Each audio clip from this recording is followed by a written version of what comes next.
As obras não salvam o homem. Eu os darei um coração de carne.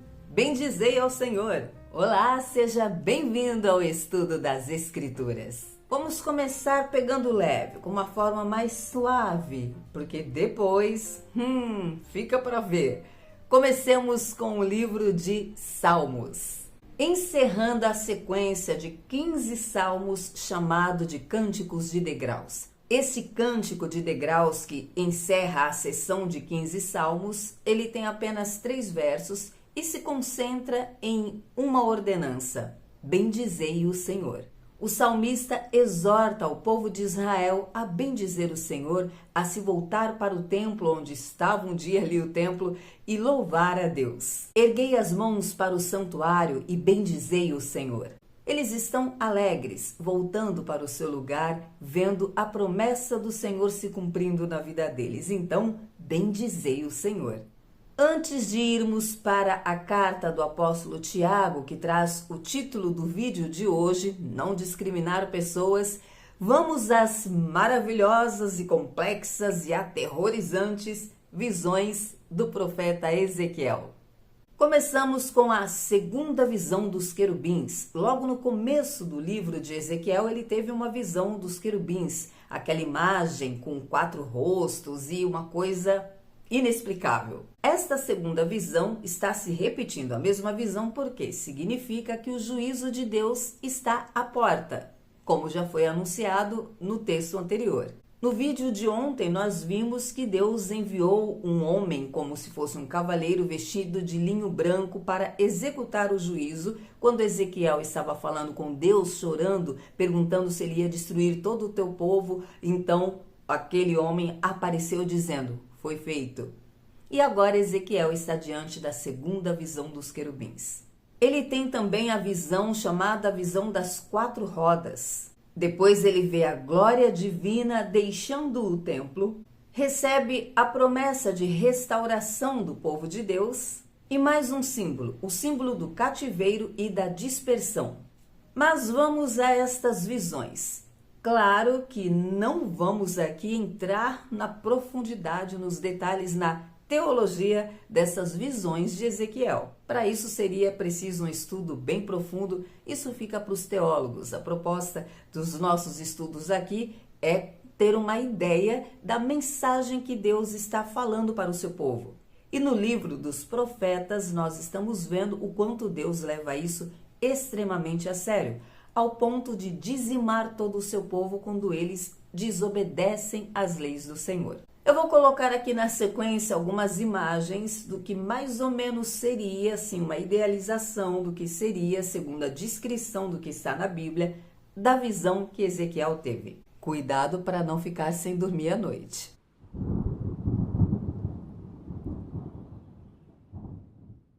Seria mais ou menos isso, um ser com 4 rostos, um rosto virado para cada lado, para o sul, para o norte, 4 rodas que tinham olhos dentro das rodas, e durante a visão de Ezequiel, que ele vai narrando, ele vai colocando situações específicas, como sair brasa do meio das rodas, as asas dos querubins, quando batiam, faziam um barulho estrondoso, como se fosse a voz de Deus, como um trovão. Tem uma ordem de Deus dado àquele homem vestido de linho branco, que era representante do juízo de Deus sendo executado. Ele manda que este homem tire uma brasa do meio das rodas. Quando Ezequiel termina de descrever a visão que ele teve dos querubins e depois das 4 rodas, ele fala da glória divina deixando o santuário.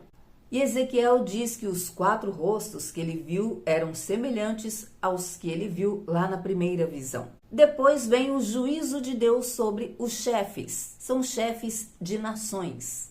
O Espírito do Senhor entra em Ezequiel e manda que ele fale, que ele profetize. E ele profetiza contra aqueles chefes. Chega um momento em que Ezequiel mais uma vez cai em prantos e pergunta de novo ao Senhor se ele vai de fato dizimar o seu povo. E é aí que entra a promessa de Deus para Israel. Deus fala a Ezequiel que ele vai proteger o povo que obedecer ao Senhor. Primeiro ele diz para Ezequiel, como que dando uma situada: Ezequiel, olha meu filho, preste atenção, este seu povo, a sua parentela, a sua família, foram eles mesmos que dividiram-se, que brigaram entre eles. Vamos recordar que houve uma divisão no reino. Reino do Norte, Reino do Sul, e o próprio povo de Deus, o povo de Israel, mandou que a sua parentela se dispersasse. Os expulsaram de sua terra. Mas Deus agora está trazendo uma promessa. Deus sempre disse, já havia dito e repetido muitas vezes, que Ele escolheu Sião para a habitação dele, porque sim, porque Ele quis. A chamada cidade de Davi, de onde veio a herança, a promessa do Senhor, o Messias. Então Deus diz para Ezequiel que apesar de o povo dele, o povo de Sião, ter sido mandado embora pelos seus próprios irmãos, Deus irá restaurá-los. E vai sim haver um remanescente, porque era a questão de Ezequiel. E dentro da promessa de Deus, ele diz que os dará um só coração e colocará dentro deles um novo espírito. E vai transformar o coração deles de pedra em um coração de carne. E usando de simbologia mais uma vez, Deus manda Ezequiel fazer uma ação para que o povo de Israel visse e entendesse acerca do cativeiro. Para representar a dispersão do povo, ele manda que Ezequiel simule uma saída dele, Ezequiel, de onde ele estava, para ir para o cativeiro. Mandou que Ezequiel juntasse todas as suas coisas, seus pertences, e que fizesse isso à vista de todo o povo, que eles vissem que Ezequiel estava se retirando, saindo dali. Mas ele avisa antes Ezequiel de que ele está indo para o meio de um povo obstinado, rebelde, que tem olhos, mas não veem, ouvidos, mas não ouvem, e eles não vão dar a menor atenção. Ezequiel então faz o que Deus mandou e o Senhor pergunta: algum deles perguntou a você para onde você estava indo, o que estava acontecendo? Se eles perguntarem, Deus então orienta Ezequiel: diga a eles o que isso significa. Mas essa explicação fica para o texto de amanhã. Vamos para a carta do apóstolo Tiago. Você sabia que é pecado discriminar pessoas? Sim, senhor, é pecado. Mas vamos entender isto aqui. Discriminar pessoas é pecado. Odiar o pecado é certo. Não podemos misturar as coisas. Não podemos odiar pessoas, discriminar pessoas. Devemos que odiar, recriminar o pecado. E para isso devemos anunciar o evangelho em amor, como o apóstolo Pedro nos ensina em sua primeira carta. É para ensinar com mansidão e amor, como Jesus fez. Principalmente com ações, amando as pessoas. E é isso que o apóstolo Tiago ensina no texto de hoje. É no texto de hoje que está o famoso versículo sobre o homem ler e ser como está olhando para um espelho. O apóstolo Tiago fala sobre ler as escrituras e não praticar. E compara isso a um homem que se olha no espelho e esquece do que viu. Então temos dois entendimentos, dois aprendizados que podemos aplicar à nossa vida dentro deste texto. Um é que ao ler as escrituras, ao ouvir sobre as escrituras, é como se o homem se visse no espelho. Quando nós vamos para o texto de Hebreus, capítulo 4, versículo 12, nós lemos que as escrituras examinam o homem. Então, quando lemos as escrituras, quando ouvimos as escrituras, é como se ela tivesse sendo refletida em você. Ela te mostrasse quem é você. Você vê o seu pecado? Mas Tiago está dizendo que o homem que ouve e não põe em prática, ou seja, há uma exortação, uma correção, um ensinamento. Lâmpada para os meus pés, luz para o meu caminho, é a tua palavra, ó Senhor. Então a palavra de Deus dá a direção. E se o homem ouve, mas não pratica, é semelhante àquele que se olha no espelho e esquece quando sai dali aquilo que viu. Ele não retém, ele não guarda para si. No texto de hoje, Tiago também fala sobre a fé sem obras. E é um texto muito polêmico. O texto de Tiago, se você não prestar bem atenção, parece que ele está dizendo isso, que é preciso haver boas obras para haver salvação. Mas não é isso que Tiago está dizendo, mesmo porque a Bíblia estaria se contradizendo, porque o apóstolo Paulo falou muitas e muitas vezes o oposto disso. O que salva, a única forma de o homem ser salvo, é através de Jesus. O sacrifício de Cristo na cruz é que salva o homem. Ponto final. São coisas distintas. O que Tiago está dizendo é que é necessário que a fé, essa fé que salvou o homem, ande junto com as obras. Ou seja, a obra é um reflexo da salvação. A obra não salva o homem é salvo pela graça, somente pela graça. E por ter sido salvo, então ele tem obras que refletem esta salvação. É como se fosse um reflexo natural de gratidão, porque eu sou salvo, porque eu fui alcançado pela graça, então eu vou ter ações que fortalecem e refletem esta salvação. Tiago dá exemplos práticos. Se seu irmão vem até você com uma necessidade financeira, ele precisa de roupa, ele precisa de comida, e você diz: ah, legal, vai em paz, que Deus te abençoe, tendo como ajudar e nada faz, ele diz que isso não tem valor algum. A sua fé é morta. Fé sem obras é morta. Na prática, o que ele está dizendo é que se você é salvo, você tem fé, foi alcançado pela graça, mas não demonstra o amor que esta salvação traz, porque é pelo amor que você foi salvo. Nós amamos porque ele nos amou primeiro. E se eu amo a Deus, eu fui salvo e o amo acima de todas as coisas, logo eu amo o próximo. E se eu amo o próximo, eu mostro este amor através de ações. Deu para entender? A obra em si, sozinha, não salva. Mostre-me a sua fé sem obras e eu te mostrarei a minha fé por meio das obras. Ou seja, a fé leva às obras.